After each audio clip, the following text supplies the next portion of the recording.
All right, whoever's tuned in for the carnage. If you were here yesterday, we were watching um, this video from A minor error or a minor error. Um, it's a video with the thumbnail. Glenn doesn't want you to see this. Fraud exposed.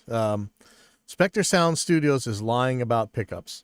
And the premise of this video is that if you hadn't seen Spectre Sound Studios test where he tried a bunch of different pickups, a bunch of different humbuckers, and when used at the high gain of like metal productions, they pretty much all sound the same, very close. There were some minor differences that he noted, and of course there's differences in output and everything, so you got to gain match them. And of course how far the pickups are from the bridge, and where they are on the string, probably scale length, things like that. Excuse me. But what the A minor error guy claimed was that Glenn said there's no difference. So basically the title was Spectre Sound Studios is lying, but what ended up happening is that this guy is actually lying about what Glenn Fricker had to say. And during part of this video, we're watching through this, and I'm thinking, well, I think he's just kind of interpreting this wrong. Actually, it started to feel malicious towards the end, but he kept saying things like construction, wood, things like that. Now, there's a part of a construction that does matter to this, right? It's where you put the pickup along the string length. I don't think you're even going to think about claiming that Glenn's going to say that two different pickups sound the same when one's on the neck and one's on the bridge, right? You're not that far, right? So that part of construction matters. I don't know what else in the construction would actually matter. Probably not much. But he actually popped up a video that showed that he was a Tonewood true believer. So let's I'm always up for those, man. That's the most entertaining thing of all, right? So let's have a look at a minor error. Do electric guitar Tonewoods matter? Okay, so here we go. Oh boy, is this apparently one touchy subject. Up to about a year ago, I didn't even know how contentious this one could get, and oh boy, can you all get super heated about this one. So to quote Winston Churchill, never in the course of YouTube was so much cursing given out by so many to so few. So damn the torpedoes and all of the nasty comments that are probably already inbound before I'm even a minute into this video. I'm gonna wait. Does this guy remind you of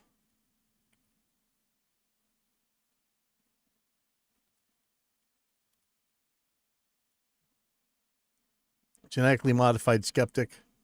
Let's see a video where he's talking like this. Oh, yeah, I know there's one where he's got half a beardo on. Let's see. So if I look at this guy, people online and in real life, people for me and against me, ask me. He just so reminds me of this guy.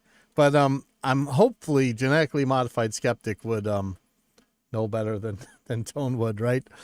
Oh God, it's uncanny. These guys are like all the time. Why did you go from fundamentalist evangelical Christian to? That is funny. Okay, anyway, sorry about that. Look, this guy's already shown absolute contempt for legitimate quasi scientific tests. Like, he changed so many variables at a time, and doesn't really present data so much as just subjective opinions. But Tonewood, okay, like I always say it like this, okay? An electric guitar's pickup is a motor, just like your alternator on your car. Your alternator works by spinning a magnet through some brushes, or spinning some brushes through a magnetic field, converting mechanical energy to electrical output. And a pickup has a what do you call it? Reciprocating. It's a it's a string that goes back and forth over a pickup pole piece. It's a motor. It generates electrical output from mechanical input. And I'll give you this experiment. Go take the hood off of your car, change it from metal to wood, and see if you get a different voltage output from your alternator. Or better yet, just set up a little test bench with your alternator and whatever bracket's holding the alternator on, make it out of wood instead of metal, like some of those old shop generators used to have. And see if you get different electrical output because it's being held up by wood rather than metal. There's potentially a couple things that could change this, but for the most part, that's really what you're looking at. Of course, you could have some damping or whatever, but that's not going to be species of wood dependent. That's going to be density dependent, if at all. I don't think it's really going to make any difference. And we've seen too many people who've made guitars out of like sawdust or pencils or plastic or cardboard or concrete or Jello. I mean, Jim Lill's video is probably the best one on this, where he's got the two benches and there's no real, not even a neck on this guitar.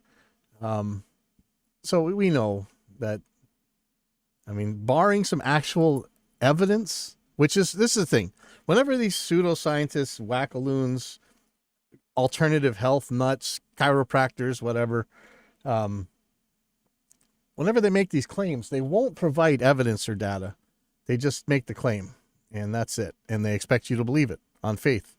So anyways, let's see what we got going here. Into the Tonewoods conversation and present to you what I find to be the most compelling evidence for the case that Tonewood does in fact matter in all types of electric guitars. Oh yeah. So yesterday, of course, we were talking about how this was, you know, these a lot of these videos from a lot of these types of players, it's just a vehicle so they can show you their playing, when ostensibly they're talking about something else. But, you know, I don't know that's not a fair price to pay. You're being entertained, so maybe you got to watch their commercial. So let me go on from here.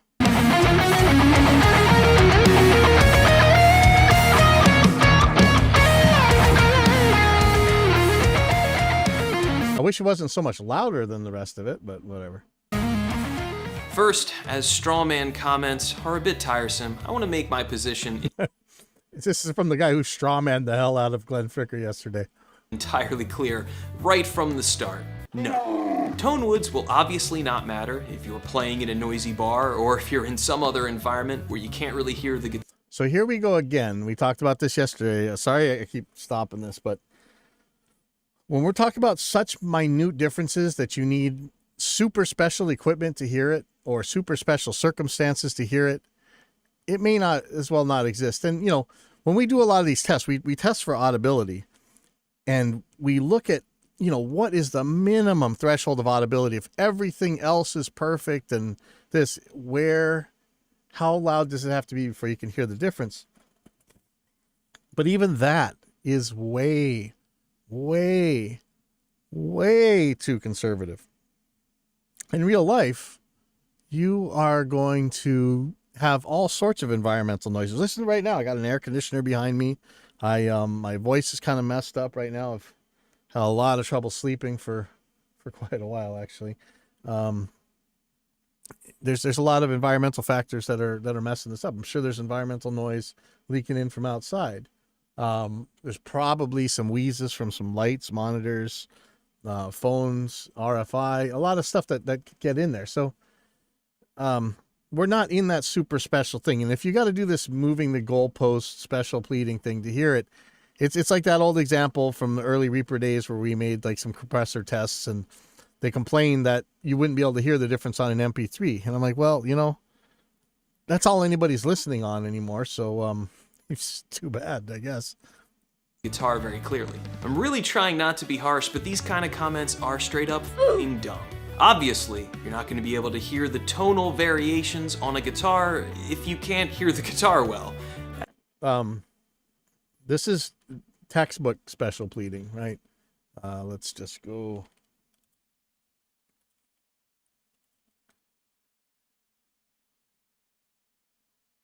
let us go to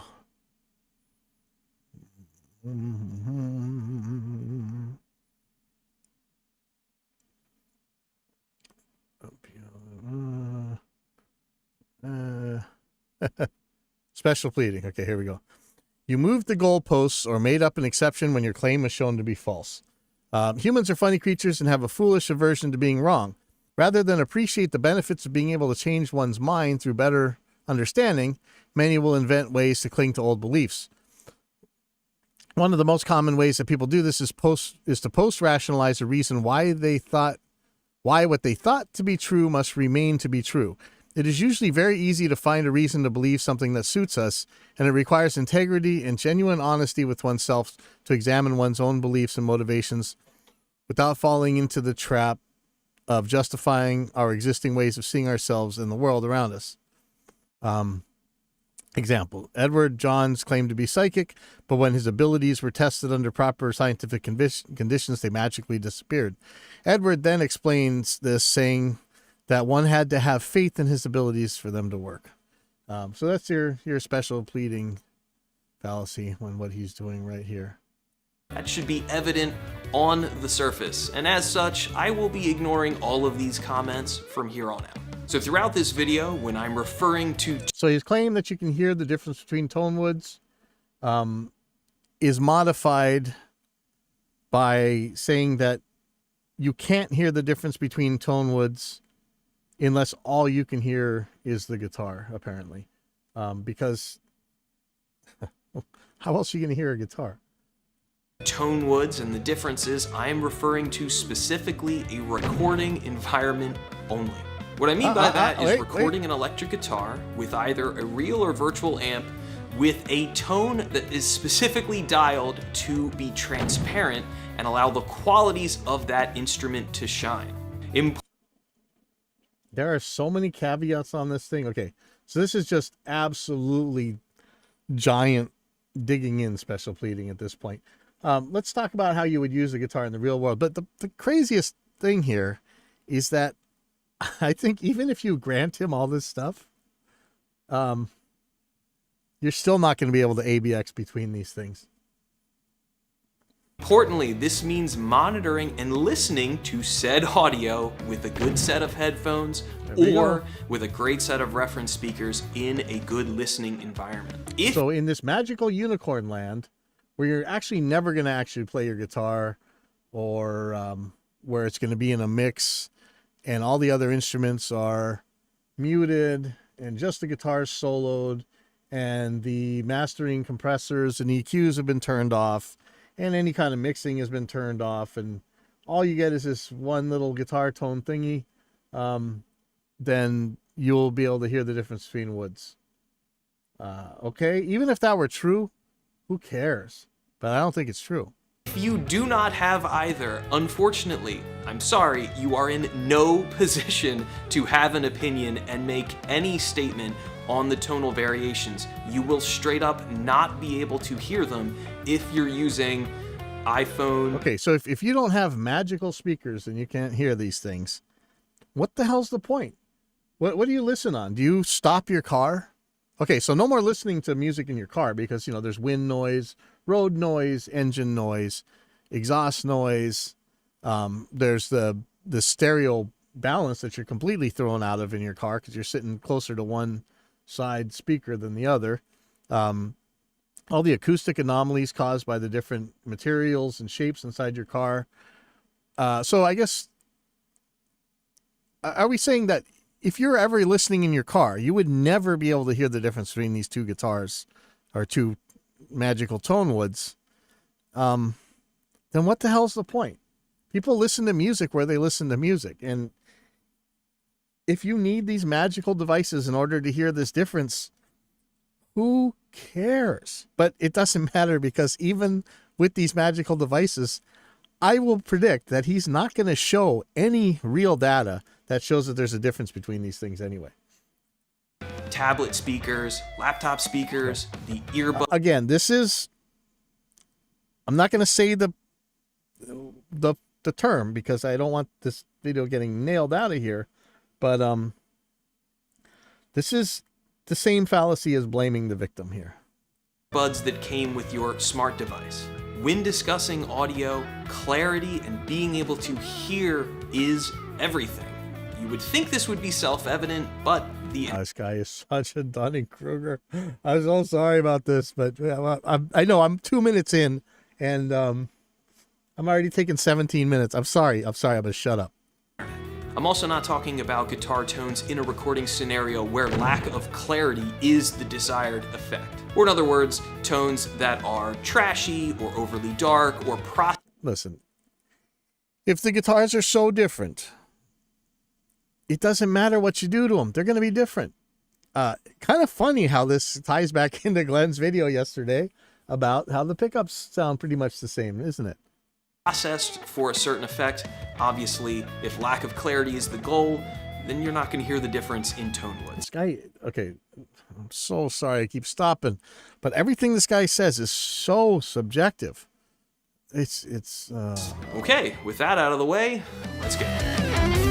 Here we go again. Content here on my channel, A Minor Error, and a sizable portion of that content is in-depth guitar reviews. Instrument, and I'm happy to report that overwhelmingly the response is always still respectful and polite. They just disagreed with my conclusions. That's great. Civil conversation on the internet. Who would have thought it? Oh boy, has that started to change in the last couple years though. These days I get plenty of snarky or sarcastic comments, but my personal favorite, the ones that come in hot and heated out of no. Hey, Sensodyne. So this is this guy. He made a video yesterday claiming that Glenn Fricker was lying about pickups, and then he went and lied about Glenn. I could actually show where he lied, whereas Glenn didn't actually lie about this stuff. But while we were watching the video, it turned out that this guy was actually a Tonewood believer. And so I wanted to watch this video on how he's going to show the existence of Tonewood on an electric guitar. But he's already done so much special pleading, fallacious special pleading, that it kind of doesn't matter what he says at this point. He's kind of painted himself into a corner. Yeah. So maybe the guitar shop did bad mic swap, but it lacks the sustain that even $200 guitars have. It's funny. I was in this giant quest for sustain, and I went and saved up a lot of money and traded a lot of stuff that I actually wanted to keep, and got some like neck through body guitars. And then when I went to actually measure the things, there really wasn't much difference, but the bolt-on guitars, oh my God, I want to kill myself even telling this story here. The bolt-on guitars ended up having more sustain than the neck through body guitars. There is a Jim Lill video. Let me see. Jim Lill sustain. If you haven't seen this yet, I seriously recommend you watch this video. This is by Jim Lill. It's called Tested, Where Does the Sustain Come From in an Electric Guitar? And he's not the only one. There's been a bunch of people who have made guitars out of all different types of materials, but it's really trippy where the sustain comes from. And I think one of the things that he found, or that somebody else found, it's not so much the sustain that's so different between the guitars acoustically. And it's weird because acoustically a guitar could sound like it has tons of sustain, and then electrically it didn't. And they're trying to figure out, wait, why would that be? And a lot of times it just comes to, okay, how much is the pickup's pull pieces yanking on the strings and shutting them up, which actually didn't make that big of a difference. But the difference in the amount of compression that a louder pickup had, or a pickup that was, closer to the string, putting out a higher output. Just those blower switches where like I have on my guitar where I just have like a push pull pot and I bypass the entire volume, the whole RC circuit, had like a really drastic effect on sustain. I'm like, no, why should this do this? And so now I'm so paranoid, I don't even put tone knobs on most of my guitars anymore. But when it really comes down to it, it was so little. But if there's really like a serious sustain problem, it's, mechanically there's probably something weird I mean, that's really what it should come down to. The really crazy thing is those, what are those called? The Graphtec String Saver saddles or whatever. I read so much and I thought, by thinking about it, that those things would absolutely destroy your sustain because the saddles were soft, and yet they didn't. So that's, it's really, I would go watch this Jim Lill video. I think you'll get a lot out of it. There may not be much actionable stuff out of it, but I think you will enjoy it if you haven't seen it yet. So please go watch that video. Nowhere. How's that supposed to make me feel? Initially, it was pretty hard to not get defensive. I spent a lot of time to make my guitar reviews, arguably too much time, so sometimes it's hard to stay above the fray. And I haven't always succeeded. I kind of think, it's okay to treat a rude person rudely right back. If they can dish it out, they can take it. Yeah. And then I saw Jim Lill's video that kind of lit the internet on fire and started to make Well, good. He's talking about Jim Lill too. This was a different video. This is one about where does tone come from. And, oh man, he got fried on this thing, but he was right. His detractors had nothing but magic and religion and subjective nonsense to throw back at him. a little bit more sense. I highly recommend watching this video. It's Jim Lill tested where does the tone come from in an electric guitar. I'll be the first to admit, Jim seems like a really nice guy, and he did make a compelling video in that he was able to make 2 guitars. I know, sorry again. This guy is like the master of the passive-aggressive, backhanded compliment, insult, whatever. And I was making the case yesterday that if I'm living in Hawaii. We have these airlines here. All the airlines were kind of the same. Aloha, Hawaiian, whatever. And the stewardesses, like, they have this way of saying mahalo, which pretty much means thank you, or aloha, which is like, I'm not even going to get into that, but they mean it to mean hello, goodbye, whatever. The way they say it just means go to hell. And it's a lot like when you hear thank you. And this is the way this guy talks about other people before he fries them. So kind of funny, but here we go. Sound remarkably similar. He also sure put in the work on that one. That video didn't happen overnight, but I do have 2 criticisms for his video. Oh boy. The first is that he didn't provide any sort of like a frequency analysis. You never provided your frequency analysis. Come on. You had the whole day yesterday to show all these like Glenn lying about pickups. And that was the thing we wanted to see. Let's see some objective stuff. Look, he could have ABX'd this thing. You wouldn't have been able to tell. Let's get out of here. No charts to prove his claims. That was exactly what we were saying about you yesterday, right? So, man, this is some gigantic hypocrisy here. Of the different tones. He just kind of pronounced them the same and moved on. No, he didn't. He didn't pronounce them the same. He played them back to back and let you hear them. Let's not lie. Secondly, at least what I find to be the far more interesting question was that he didn't experiment with different like body woods. Why should he? Why should he? Listen. Oh, yeah. Hey, no. Okay. So that's what's cool about this guy. Now, this guy actually has some killer. Okay. So I don't know. I'm going to date myself here, but I loved Doom. I mean, I learned how to type by talking crap in the chat playing Doom, basically. And he has some really cool Doom-related stuff, which is actually pretty badass. I really like it, actually. So, in other words, keep everything identical, but try an alder body or a mahogany body to see if that. but why would he? He just showed that wood or no wood didn't even make any difference. So, if wood versus no wood doesn't make a difference, why should different woods make a difference? And you guys keep acting like it's species of wood, and any. Go down to a hardware store right now and pick, what do you got? Douglas fir. Is that usually what's out there? Redwood, cedar, Douglas fir. Go out to where you actually pick up the stuff and throw it in your truck and go take a look. Lift up one piece of wood. It's going to weigh nothing. Pick up another piece of wood. It's going to be heavy like lead. Pick up one that's going to be full of knots, and it's going to have grain flowing one way. And another one's going to have grain flowing another way. If anything, if the wood makes a difference, those factors are going to be way stronger than just the density. Are you telling me that the DNA microscopic little molecules inside the wood itself are going to have more of an effect than the density, than the weight, than the stiffness, than the the hardness, the shape, the amount of like knots and discrepancies in the wood. Those microscopic little molecules are gonna have more effect than that. Get out of here with that stuff. That made any difference. To me, in my opinion, that's what most people are talking about when they refer to tone woods, and would have been far more fascinating.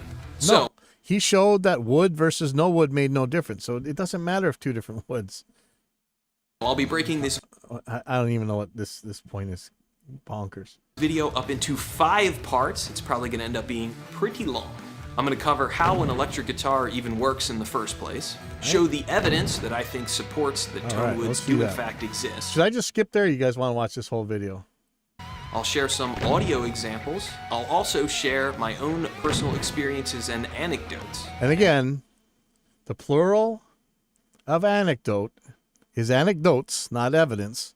And the most dangerous thing you can ever hear from a medical professional is, in my experience, right? So 3 words that Mark Crislip always likes to say. Let's see. Mark Crislip, in my experience. So, so in this science-based medicine blog here, let's see. Harriet Hall wrote this one. So that's actually cool. So let's see.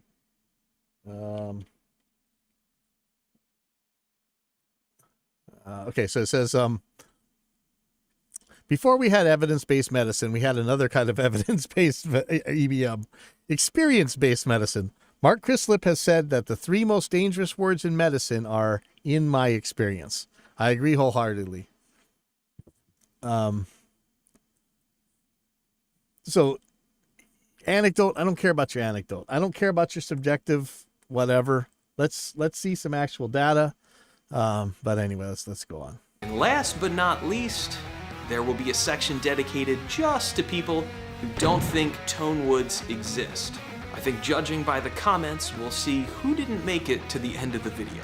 Without further ado, This guy's Dunning-Kruger and arrogance is off the charts, which really means we just got to get them working for us, right? let's go. Again.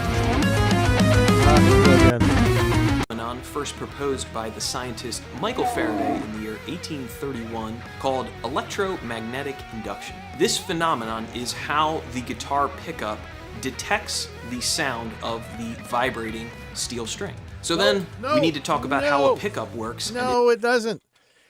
No, it doesn't. It doesn't detect the sound of a vibrating steel string. Let me play that back again. Make sure I'm not misquoting him. Of the vibrating is how the guitar pickup detects the sound of the vibrating steel string. So okay. No, it doesn't. It does not detect the sound of a vibrating steel string in any way, shape, or form. Not a bit of that is true. A pickup is not a microphone. A pickup is a motor, just like your alternator in your car, just like a generator. It doesn't. What did he say? Detect the. Hold on. Called electromagnetic induction. This phenomenon is how the guitar pickup detects the sound of. Okay, it doesn't detect the sound of your string.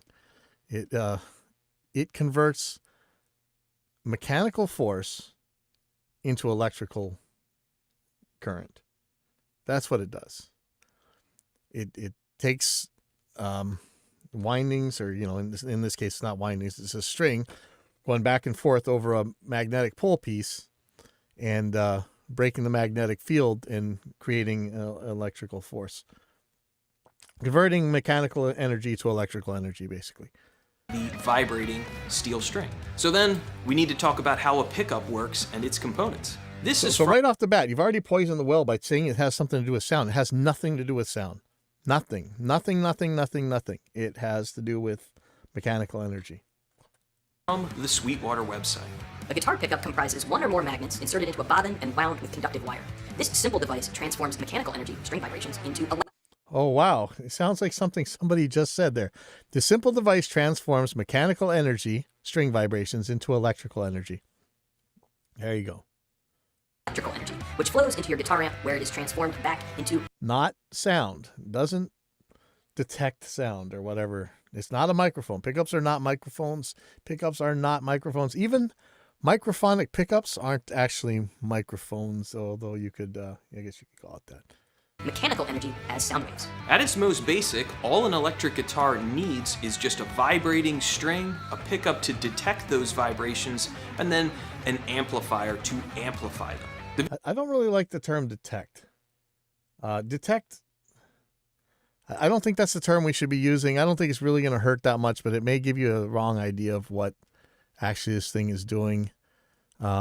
Measuring might be a better word, but really it's just converting. The video clip that I've been showing throughout this section is Jack White doing exactly that in the documentary It Might Get Loud.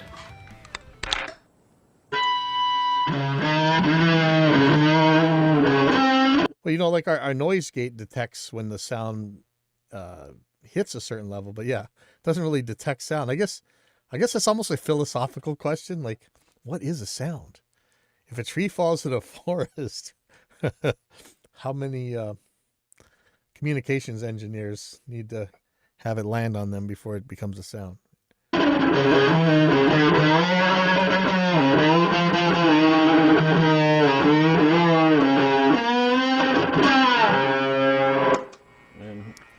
Who says you need to buy a guitar? Right. Have I mentioned I cannot stand Jack White? Anyway, boom, done. That's all that's required to create an electric guitar. Because that's all that required, early electric guitars featured barely a body at all or really no body at all, and the body was only added after the fact because people thought it looked weird if it was basically just a broomstick. This guy he's writing my script for me. I don't even need to say anything. This is actually why. You remember the log? Was it Les Paul? Who was it with the log? Okay, so since in its most basic form all we need is a vibrating steel string and a pickup, how is it possible that the body of an electric guitar shapes or alters the tone at all? Simply put, the string does not vibrate in a vacuum. When a string is plucked, it sends some vibrations back through everything that it is touching. Okay, now here is where it becomes actually plausible, right? Is that there's going to be some effect to the harmonic content of a string. Like a string is not just I'm sure there's good pictures of this on the internet, but as the string's being plucked, there's going to be like different waves and different anti-waves and things going around. It's actually probably going to get pretty complex, although, you know, if you're being honest, a lot of times you can get pretty close with sine waves, but it's true. Things could affect how that string is vibrating, and that's where this body stuff, you know, it's plausible. Like, you know, would a guitar sustain be a lot longer if you made it out of concrete? And I think if you watch Jim Lill's video, you might think that. And however, they didn't sound any different. The guitar made out of air didn't sound any different than the guitar made out of concrete. When you put the same pickups in at the same spot and play the same thing. I think there's kind of a scale to this. So if you, I guess you could take a nail and a tuner and make a string and take a high-speed camera and pluck that string and try to do things to the two mounting points where the tuner mounts and where the bridge or the nail or whatever you're using mounts, and let them move around a little bit and see how much that influences the string. If it moves a lot, you wouldn't be able to play the guitar at all. But even if it moves a very lot, you'll notice that you probably won't even be able to see the difference in the harmonics that string is going on. There's a video of this somewhere. It actually wasn't for guitar strings. It was actually about this. Food Ninja, more of this guy. this video, I'll see if I can find it, but there's some Star Wars nerd out there that knows exactly which video I'm talking about. This guy's taking this long wire and hitting it with the hammer, and it makes that laser sound in Star Wars. And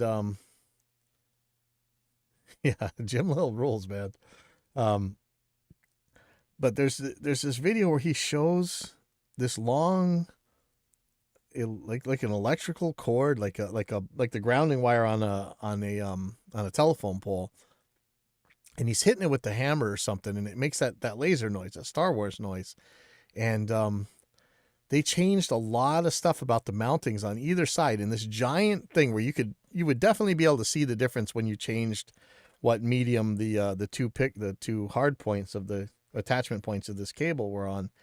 And yet, even with the high-speed camera, you couldn't see anything. And I mean, I'm talking like the guy had it in a really soft foam kind of thing to try and change the pitch.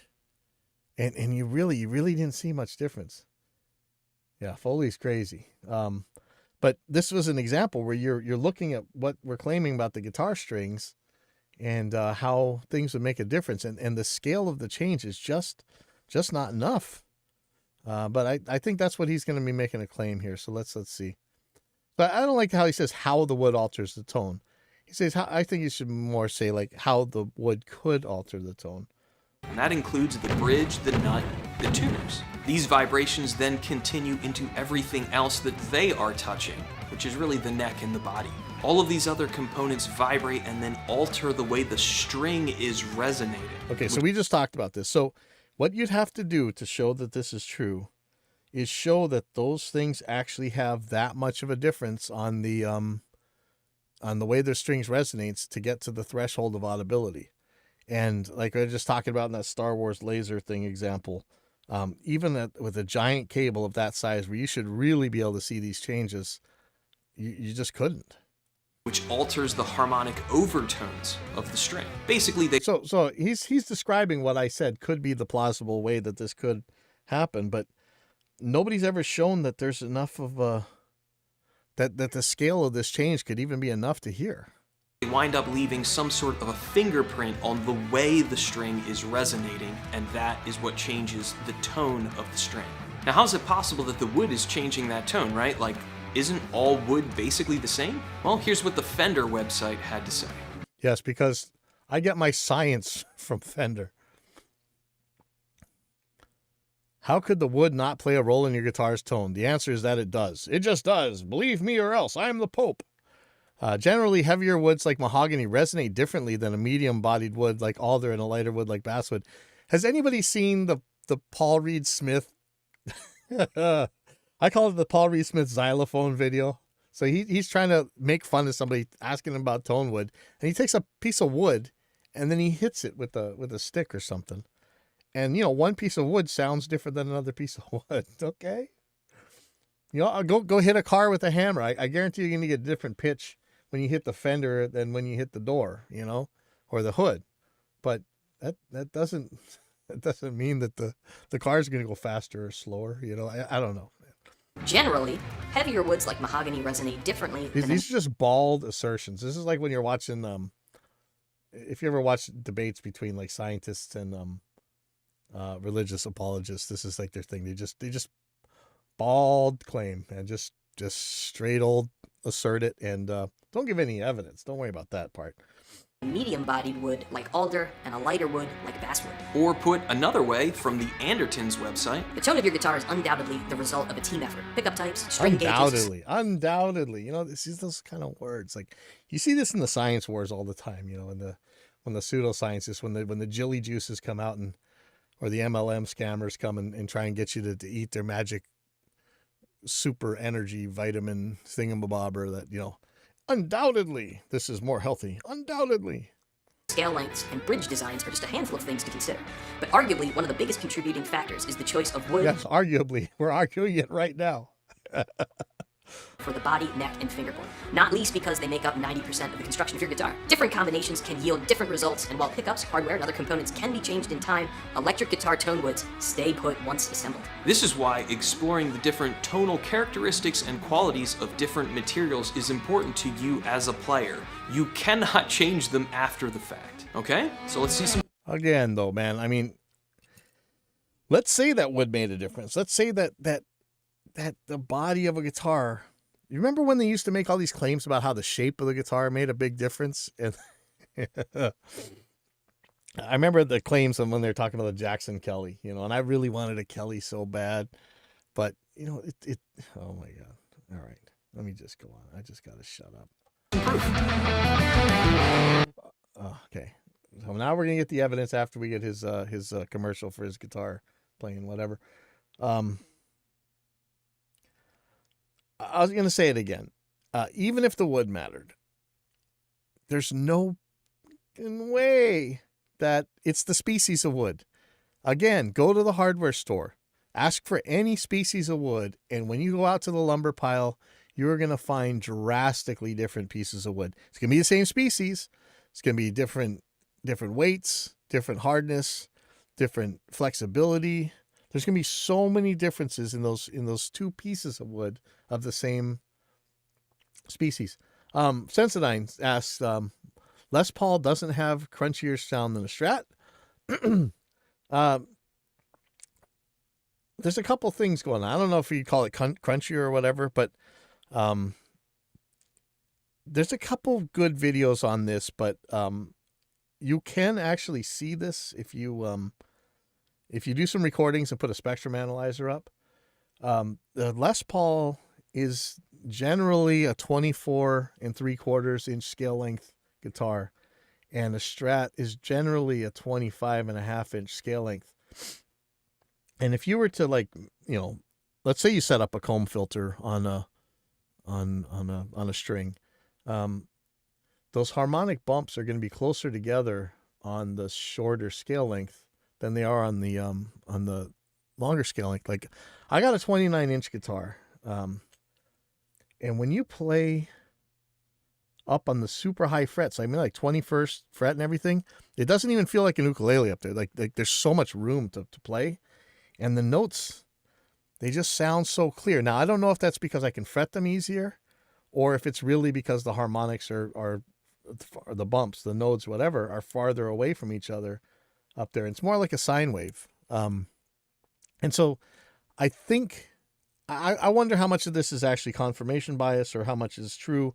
But, you know, in general, the wisdom, which of course we're always fighting on this channel, right? But the wisdom has always been that the Strat produces bell-like tones, and the Les Paul is thick and fat, you know. How much of that is the string tension being a little bit less for the same string at the shorter scale length of Les Paul? How much is the harmonic nodes? If you ever looked at so it's a 29 inch 7 string, and the regular 6 strings are tuned regular, and the bottom string is a drop A. And I'm playing 8s on it, but believe it or not, 8s on a 29 feel like 13s on a 25 inch scale or something like that. I mean, it's freaking hard to bend on 8s on the 29 inch. I'll tell you, it's pain, but man, it is so easy to play those high notes. Let me see if I have a room mode generator. Let's see if one of these works out okay. So I'm just gonna say 12 feet by 16 feet by 9 feet high. Okay, calculate the room modes. This one doesn't really show you the bumps, but you can see that. Let's just look at this bottom one. So we got what are we looking at? 47, 141, 235. Okay, so let's just take a picture of this right here. Okay, and I'm going to make this room bigger. I'm going to make this 20 feet now. Okay, so it's not straight apples to apples, but if you look at this one, so there's like 100, it's about 100 hertz here apart. Or like you're quadrupling this number here. This one, you're pretty much quadrupling. You should start seeing a bigger difference between the bumps as the rooms get bigger. This is actually a bad way to do it. I need to do this with the just one room mode, not the let's see, 25. Actually, no, we should go across the top. Okay, so I was misreading how you read this chart. So hold on, let me do this again. Sorry. We go across the top here. Let's change this to 35 feet. Okay, so now let's compare these. So here's 35, 60. So this is still too mathematically much the same. Anyway, I'm failing at showing you this because this is the wrong calculator. The old Ethan Liner one that was like a DOS calculator or whatever would really show you this. But the nodes are going to be closer together on the shorter scale length than on the longer scale length. And allegedly that should be enough to make it clearer or fatter or whatever. But now I've taken this on total rabbit hole. I'm sorry. Let me get back to. Evidence can be found on the Strandberg YouTube channel, probably one of the most scientific videos I've seen on the topic and clearly more detailed than the Jim Lill video. Ola's son made 4 identical... Okay, so, I found this video because of the other guy's video. Now he's saying that the Strandberg one is more detailed than the Jim Lill video. So we're going to have to watch that one of these days. Strandberg Tonewood video. Let me see if I can find this thing. Ooh, the Tonewood debate is over. Wow, that's interesting. The Tonewood debate is over. Let's see. Hi, I'm Ola Strandberg, the founder of Strandberg Guitars. Today I'm proud to present something that you've been waiting for years. Take a look.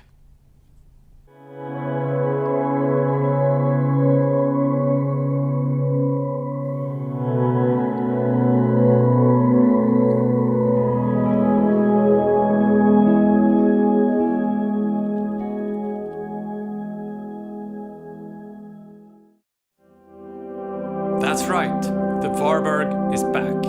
We've been telling you for years it was too complicated to manufacture in serial production, but we worked out the kinks, and along the lines we also made some massive improvements. And not enough by just bringing it back, we also scoured the internet for comments and feedback and checked all our inboxes for your requests, and the answer was clear.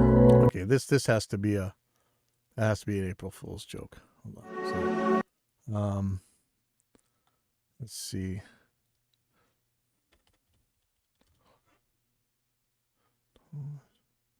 Maybe this is the one he's. No, it's 2 minutes. He said it's more detailed than the Jim Lill video. Maybe he's joking. Is he joking? Let's see this one. I mean, it's only short.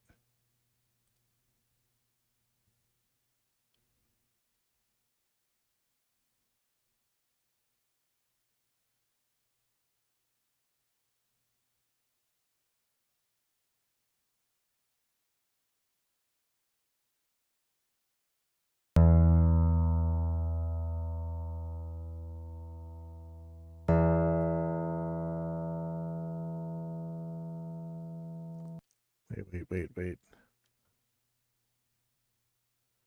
Aren't these tuned different?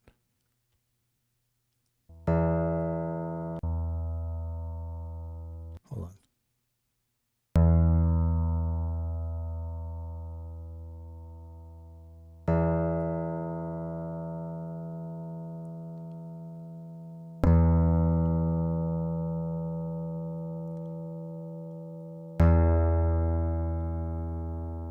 So let's say that these are giant differences here compared to Jim Lill's video. When you mic these up and you put them in a mix, are you going to be able to hear the difference? Remember, that's the claim. Like, this is supposed to make a difference. Even if we were going to say that these are different, and man, we're talking threshold of audibility. Let's look at, we can't see. Okay, kind of funny that we're not seeing. What's the scale here? Is this 144 dB down? If it is, who cares? Yeah, is it okay if the graph doesn't show the dB scale? Exactly. Thank you. Sensodyne called it and shot it out of the park. Maybe he's mistaken. Every guitar sounds different from every other guitar to some extent. That's why I played every acoustic in my price range before selecting the one I bought. Now, acoustic is a whole different story. We're talking about electrics. But, you know, I'm sure you've seen the things where like perfectly good sounding acoustic guitars made out of cardboard, balsa wood, carbon fiber, plastic, other kind of things like that. Yeah, where's the scale?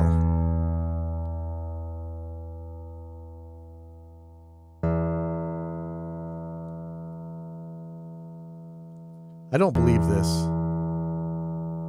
Are we looking at a real-time sense? You gonna tell me that every single time you click this, you're getting it right on 25? That's pretty good. I don't think so.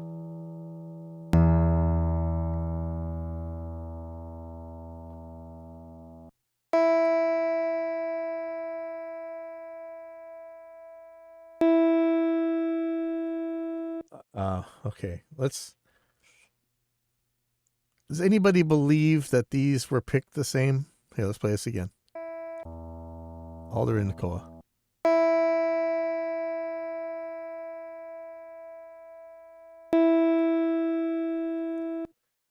Okay, not only this almost sounds like the difference between like putting a neck pickup and a bridge pickup. Either that or plucked way closer to the neck.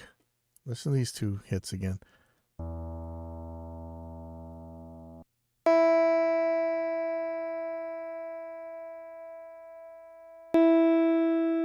Come on.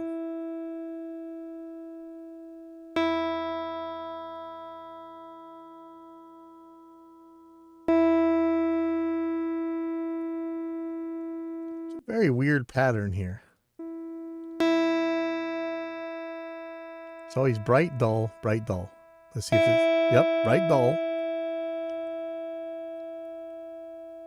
Bright.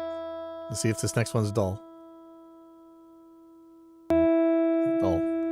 There's some fishy on here. And you know, the funniest thing is, what do you read when people describe the sound of Koa wood when it comes to electric guitars? Bright, right? Bright. Brighter than ebony, brighter than maple, bright. Koa is bright. And every time I'm here, we're hearing Koa is dull. And yet, it seems like there's some kind of weird pattern here where it's just bright, dull, no matter what the wood says.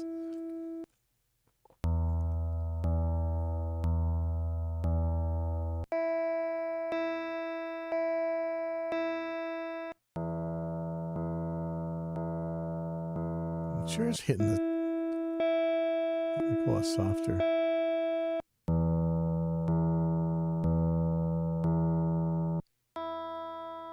What is that clip sound at the beginning? Hold on. The brighter stuff always has a clipping sound. What is that? Here.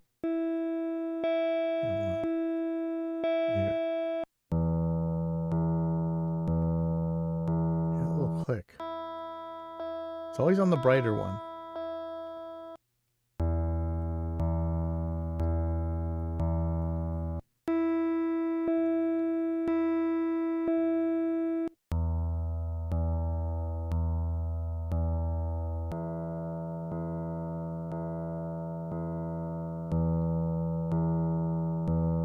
Yeah, you're not going to ABX those. Whatever. Okay, let's go on from here. Rigs using EGS bridges, lace alumina pickups, and strung each rig with a low E and a high E string. The only components that changed from rig to rig were the woods that they used for the bodies. And they used alder, koa, swamp ash, and zebrawood. In the video, they include charts that show the frequency analysis of each clip as well. All the BMXers will appreciate this right here. As an audio recording of the test. If wood makes no difference at all, then the frequency responses should basically be... How dirty do you feel that that they didn't put the scale? They didn't tell you what units they were measuring it, where the dB values were there. all the same, and they are not. He begins the test on the low E string, and you can see there's a wide range of frequencies. Yeah, such a wide range. It's so different. It's the same damn thing. And I mean, easily accounted for by picking differences. Frequency variations present. These frequency variations are showing.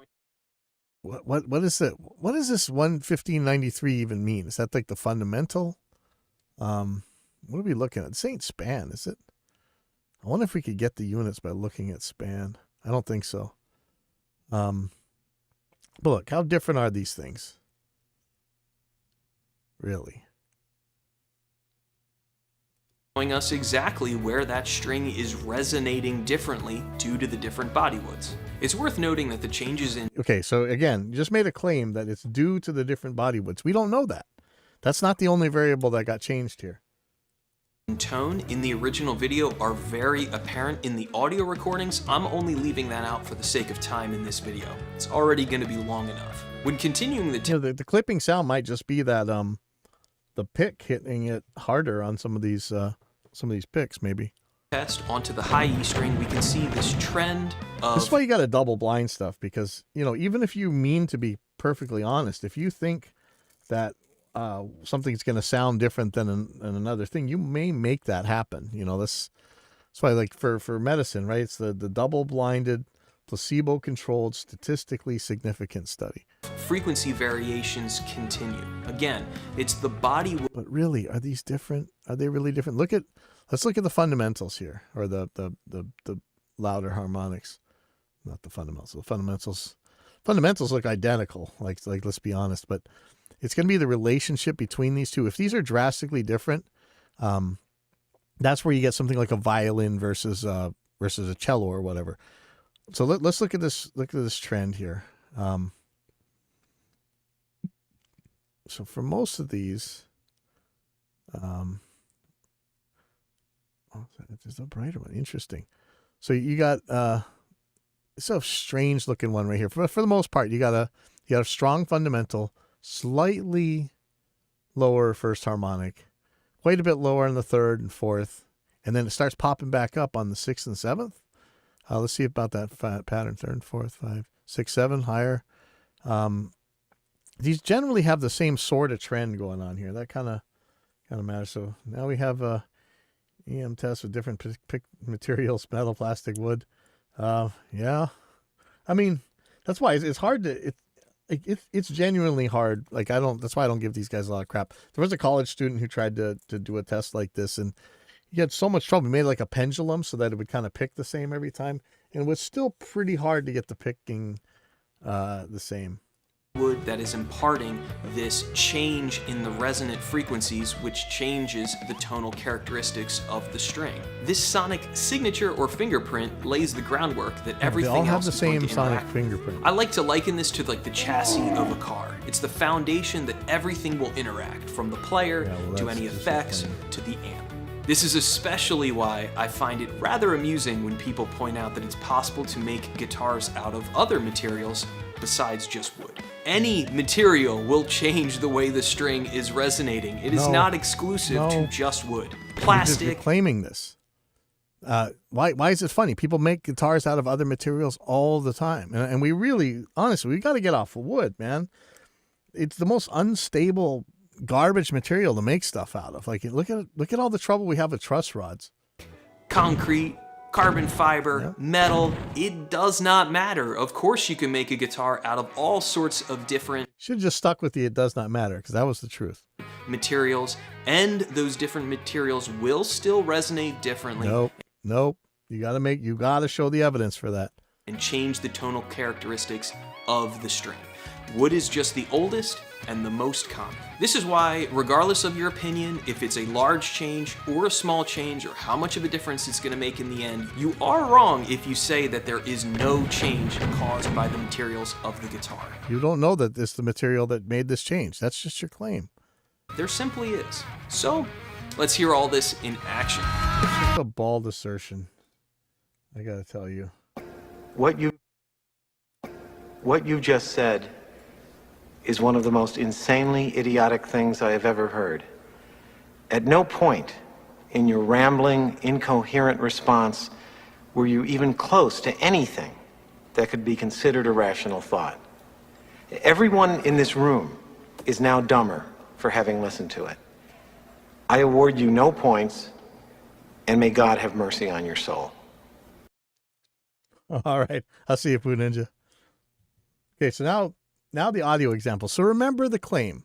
You need super special magical unicorn pixie dust speakers in order to hear the difference here. But we're going to give you some audio examples anyway. But make sure you're listening on the best speakers you can get. So either it does it matter or does it not matter? If it matters, you're going to hear it on crappy speakers. If it doesn't matter, then you're not going to hear it on anything. They use an actual amp and some effects, and all they do is change the body woods of each guitar. For the sake of time, I'm going to be editing this video, but, you know, links to the Strandberg one and this one are down below in the doobly-doo if you'd like to see the whole thing. I'd also actually like to add that I think that they've dialed the amp far too raw and unprocessed for my own taste, and his playing is like a little bit meh, but the tonal characteristics and changes are there, and I find them very fascinating. In this clip, all the tones are going to be using the bridge pickup, and again, everything is identical, they're just changing the body. Okay, here's the claim. Everything is identical, they're just changing the body. Let's see. Woods on the guitar.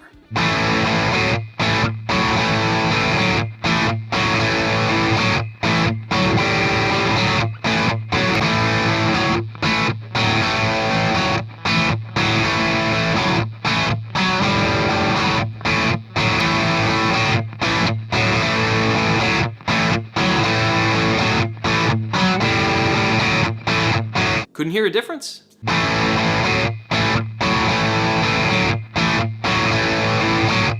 Ooh, at least this one's got a scale on it. Look, dude, if you ever watch this video, I will give you one of my guitars, any guitar you want, if you can ABX between these guitars at a greater probability than chance with just this video. We're going to do it blind. We're going to put in an ABX tester. If you hear it, I'll give you a guitar.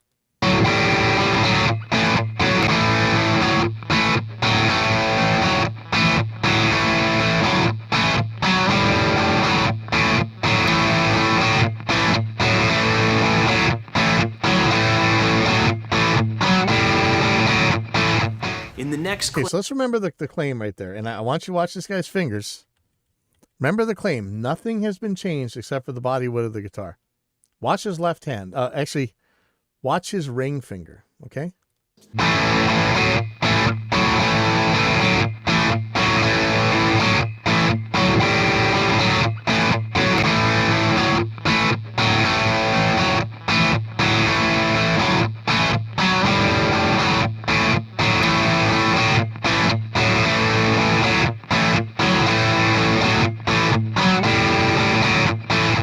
in the next clip, It's all just of the details like that. You really gotta, it's hard to do proper tests, man. You really gotta watch this stuff. There's, you know, because you're never going to get the same performance, you probably have to do a massive run of the same riff. Just get the variations to kind of even out. tones are from the neck pickup.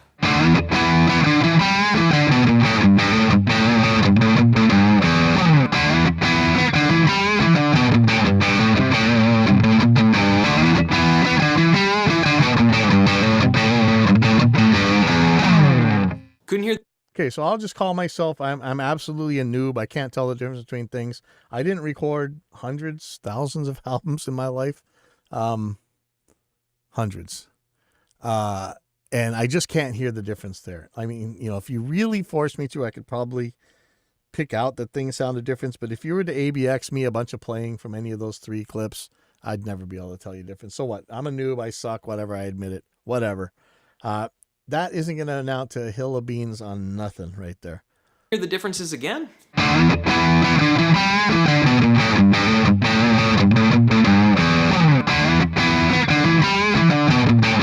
I mean, seriously, dude, come on.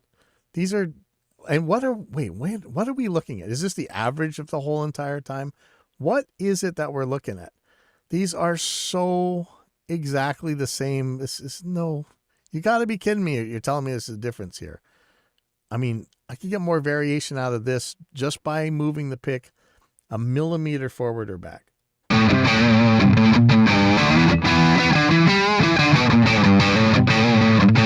don't know if this guy actually believes what he's saying or if this is like giant confirmation bias or what. I will admit, I do not like the way the alder sounds in this video at all.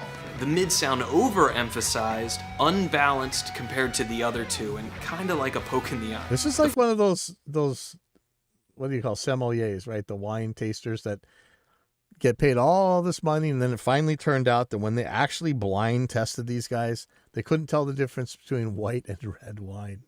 After all that talking. The fun part about all of this is you can completely disagree with me, and that's totally fine.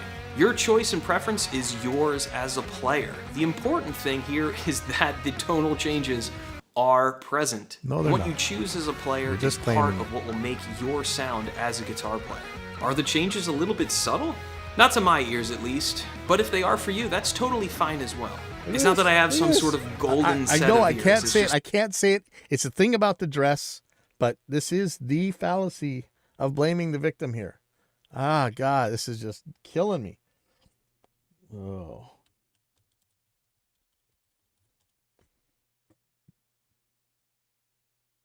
I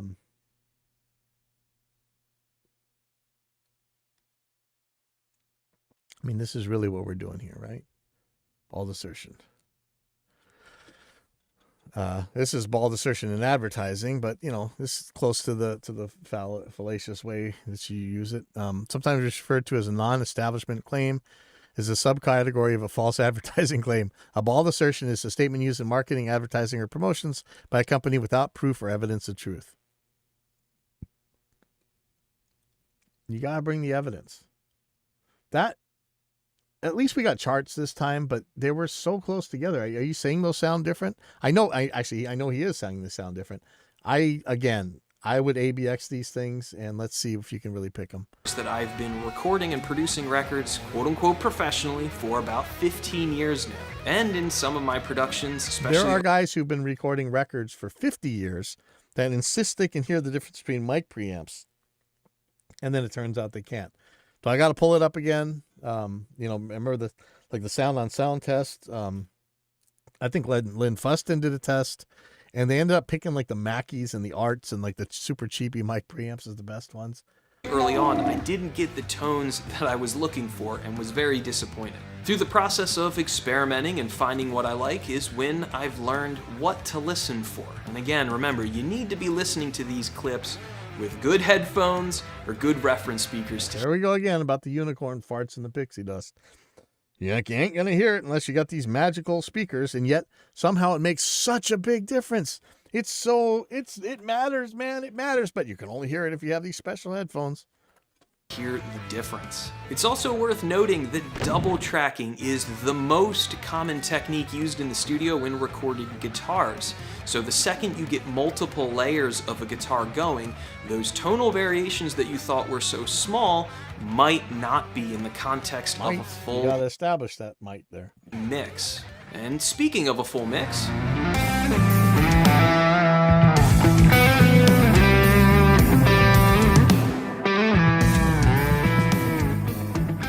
my band's first record was called Suds for Spuds, and it was released in 2015, and it was recorded using a variety of different guitars. I recorded my guitar parts on 2 cheap Ibanez guitars that had upgraded DiMarzio pickups, and the other guy used all high-end, well-made instruments. My tones suffered. There was a Are you saying that Ibanez isn't a well-made instrument? I will happily take that Ibanez that you don't think is a well-made instrument. I'll give it to the kids over here at the school, and they'll shred you on it. very clear gap and gulf in quality of tone. Mine sounded thin. What is a quality of tone? How do you measure that? Is there quality units? Like, is it? See, he's saying about thin and thick and stuff, but what does that mean? I mean, if it's as a solo, you might want it thin so it pokes out, or maybe it's a rhythm, you want it thin so it cuts. And what does thin mean anyway?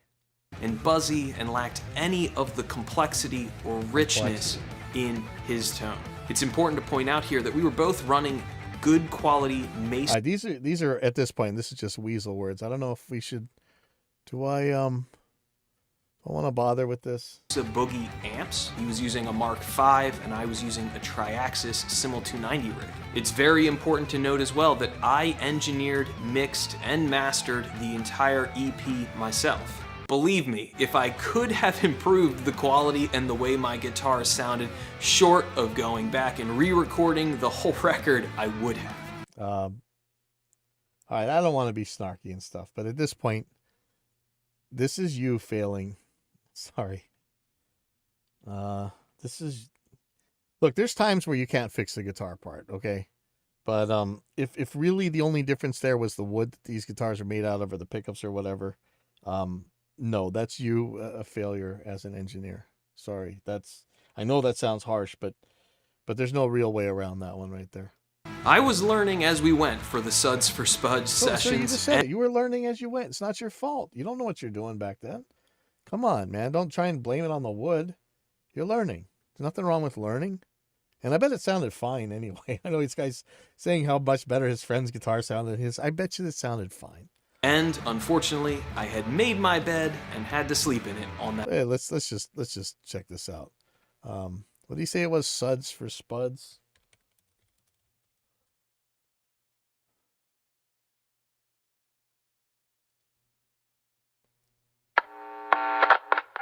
Let's check this out.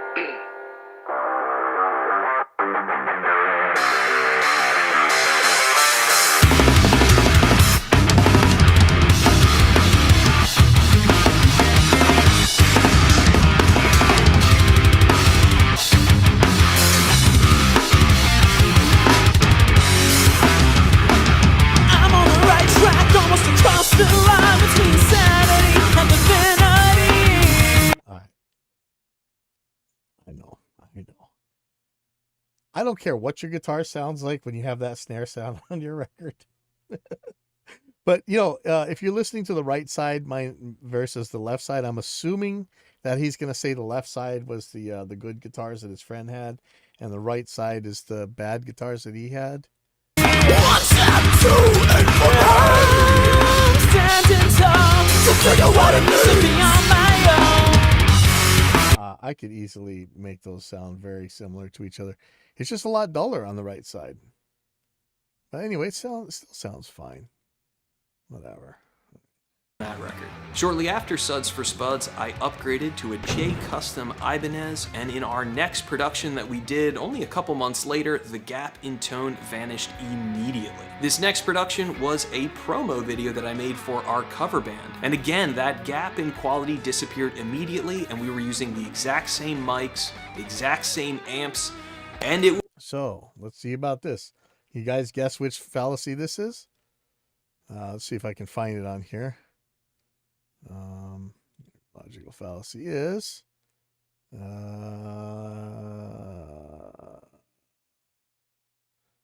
where are you?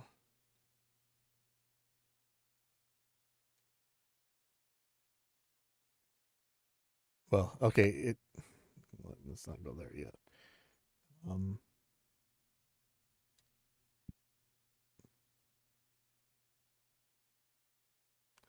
I'm looking for Prost Hawk Ergopropter Hawk.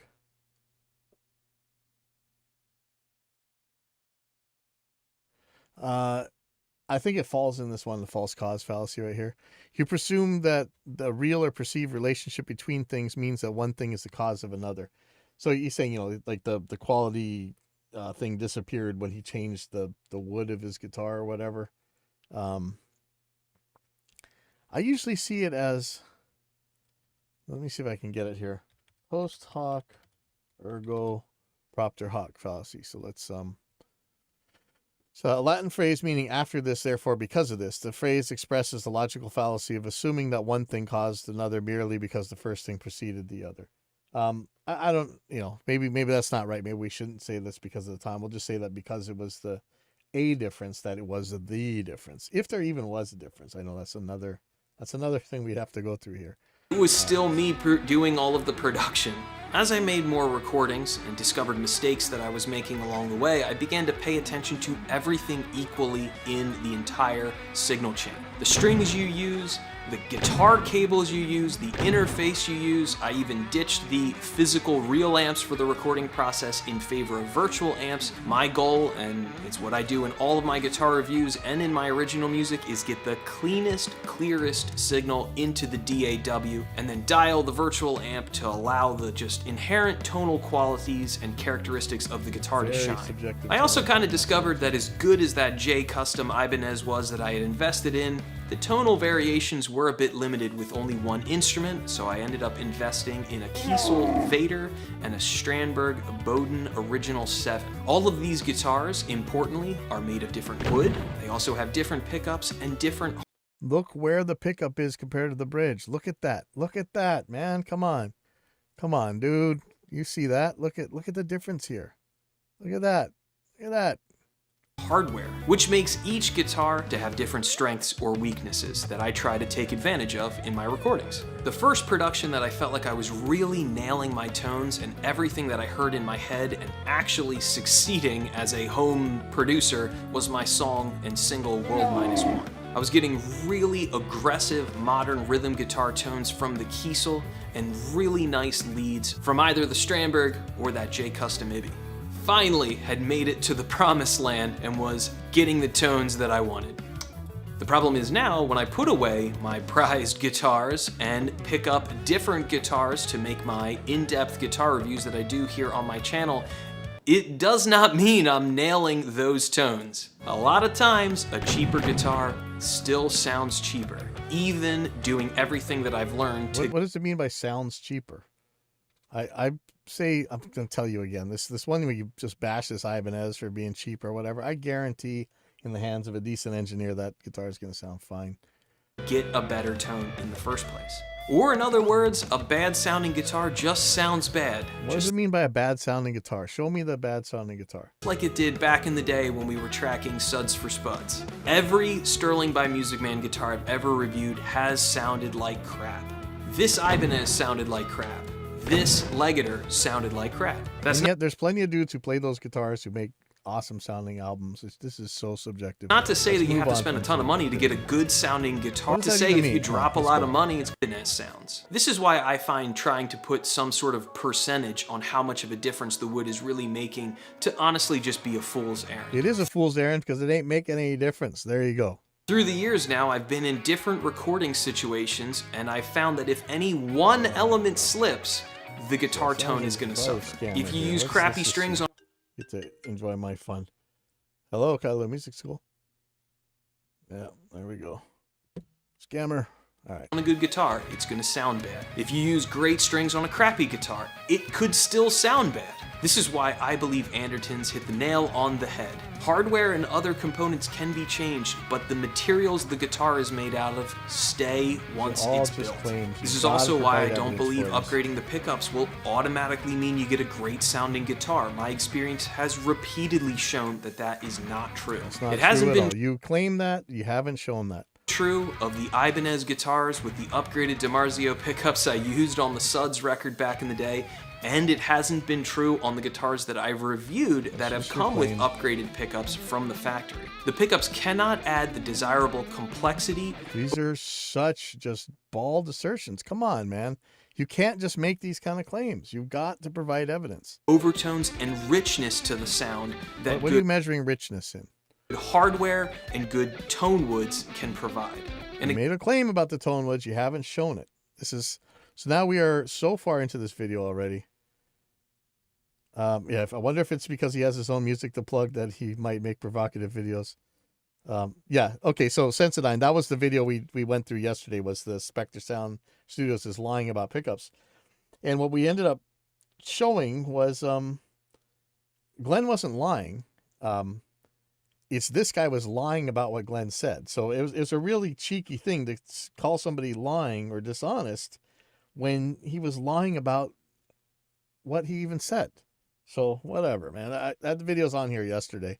Again, that doesn't mean you have to spend a lot of money in order to get a good sounding guitar. Believe me, you do not, and that's why I'm so All right, look, I will buy. Okay, so one of the guitars that we have our kids around here buy if when they're just starting out, they want to be shredders or whatever.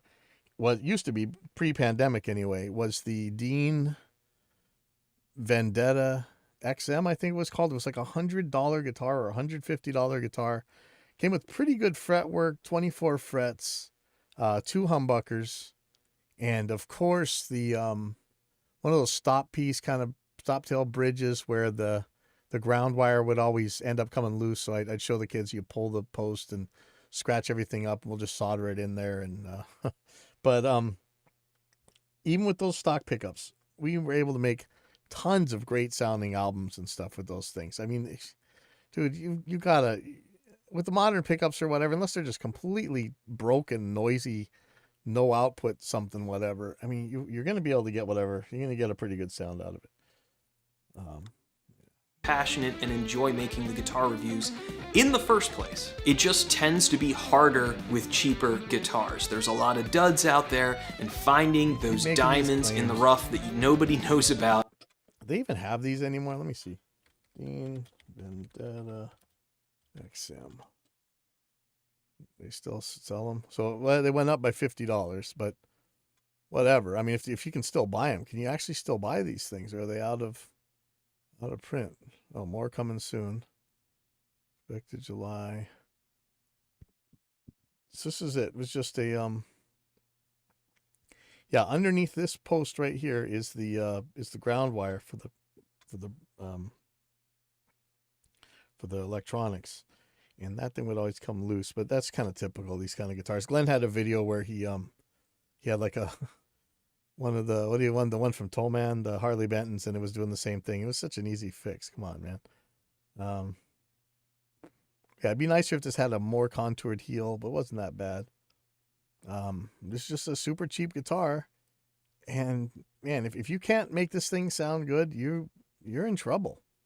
I mean, that's not where the problem is going to come from. Is what I love. It's the thrill of the hunt, finding a great sounding cheap guitar like that Schecter or like that PRS, and then sharing it with everybody. To end this rather lengthy video, I would just like to talk directly to the people who don't believe that tone woods exist. Why do so many of y'all just default to being so rude and hostile? Straight up. Because you're being such a Dunning-Kruger condescending, passive-aggressive chode face. How about that? Why are you so triggered by Why are you so triggered?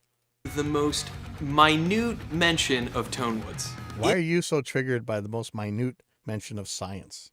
If your anger and frustration is from a place of thinking that, guitar manufacturers are just hiding behind this nebulous idea of tone woods to jack up their prices, I completely agree with you. We are totally on the same team here, so please do not take your frustration out on me or in one of my guitar reviews. You are directing this anger in the wrong place. I even recently made a video calling out Ernie Ball Music Man guitars for being just straight up overpriced, and the same is clearly true of Gibson and PRS and basically every other guitar manufacturer. I mean, just look at the pompous that Ibanez puts on the back of the headstock on their J Custom models. Masterfully crafted for unparalleled sound, maximum playability, and exquisite beauty. There's clearly a point of diminishing return here as well. A $6,000 guitar does not sound $4,000 better than a $2,000 guitar. What are you measuring this in? Oh man, you're just all over it. Add to that the absolutely out of control vintage guitar market. Yes, we are in complete agreement. There are no tone woods or magic sauce that exists to justify a $25,000 Gibson Les Paul. Claiming that it does is laughable and hilarious. This is exactly what you've been doing this whole video. Come on. Completely agree. I'm also going to take a minute to point out the stupid things that are, yes, said on the pro Tonewood side of this argument. Paul Reed Smith comparing the recording of an acoustic violin with a microphone to the way a pickup is detecting the vibrations of an electric guitar is pretty fucking stupid. It's an actual apples to oranges comparison. Both technologies function using radically different scientific principles. They are not the same in the least bit. And the fact that he thought This guy just erased the whole rest of his video. Come on. that was a convincing argument or evidence in support of Tone Woods is laughable. Statements like that clearly undermine his credibility and add to the perception that he's using this idea of Tone Woods to jack up the price of his instruments and basically price gouge the consumer. And I would completely agree. Do tone woods matter in all genres of music? Absolutely not. Like I said in the intro, if you're going for some kind of a raw, rock and roll, Jack White kind of a tone, obviously the tone woods do not matter. There might even be a case to Wait, the cleaner you play, the less the tone wood's gonna matter? I don't think that. Man, just making claims all over. say the cheaper, crappier sounding the guitar, the better for that style. If you're going for some kind of like a Billy Corgan, really, really oversaturated, vague, heavily distorted tone, again, it's not going to matter at all because that's not the purpose. Doesn't matter when it's clean. Doesn't matter when it's really distorted. When does it matter? When you're playing AC/DC? Of those tones. Those tones are not designed to allow the qualities of the instrument to breathe. So obviously, no, they do not matter in the least bit. Does not matter the material of the guitar. In the end, I would just ask that you try to remember there's a human on the other end of this video and that I am actually on your team. We may disagree on the importance of wood or tone woods in the tone of the electric guitar, and that is perfectly fine. What we do agree on, and what my channel is really all about, is about pointing out what instruments are worth your money and what instruments are not. I don't like companies that use shady gimmicks or overcharge for their instruments just as much as you don't like it. I also have no dog in this fight whatsoever. I don't make guitars, and I don't retail guitars. I also don't have any I'm endorsement. starting to think Sensitized right. This guy's just trying to generate controversy to sell his albums, but you can't be that cynical. That just hurts. You can't. Or any loyalties to any one brand over anything else. I recommend what I use and what works for me. That's the whole point of what I do here. Sometimes it's not easy being a creator here online, and let's be honest, toxicity either way doesn't do any of us any good, and Even though you're at the end of the talking all this day, crap it's about other just people. electric guitar tone. It's not a life or death issue. So we've made it to the end of the video. Hopefully everyone is Let me sum up this video by using the Deepak Chopra random quote generator. The key to joy regulates irrational belonging. Or, true identity is the wisdom of subjective images. Well, we're getting real Sedona here. Emotional intelligence heals visible truth. Non-judgment serves the mechanics of brains. And with that, you are now dumber. By an hour and 30 minutes dumber from having watched my channel, watching this guy. I'm going to try and be back later on and be doing some drum editing, and I'm going to try to do some of Bobby Huff's tricks with the samples and stuff. I might actually grab that drum machine that he likes.